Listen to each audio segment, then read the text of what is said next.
এটি হচ্ছে queen's tube. এখানে আমরা ফার্স্টে কারেন্টের সাথে আমরা নেব হচ্ছে লিকুইড লেভেলের হাইটটা।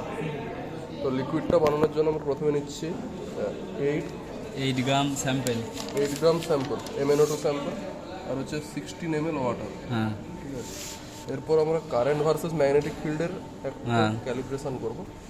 তার জন্য এখানে সিস্টেম যেটা, যে ফার্স্টে এখানে কারেন্ট অল্প অল্প বাড়িয়ে যাব, এটা হয়ে যাওয়ার পর একটা ম্যাক্সিমাম লিমিট অবধি যাবে, তারপরে এইটাকে বাড়াবে, তাই তো? তখন যখন দুটোতে কারেন্ট দেখাবে, এইটা প্লাস এইটা হচ্ছে টোটাল রিডিং, কারেন্টের এই যে রিডিংটা খুঁজে দিই, এটা দিয়ে আমরা ক্যালিব্রেশনেরটা পেলাম এই ডাটা।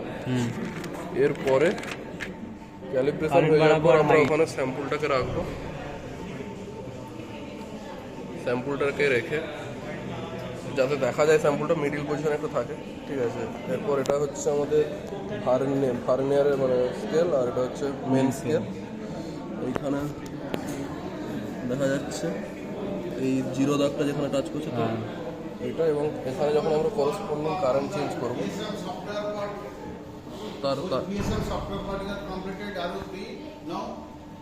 এরপরে আমরা করসপন্ডিং হাইটটা মেজার করবো।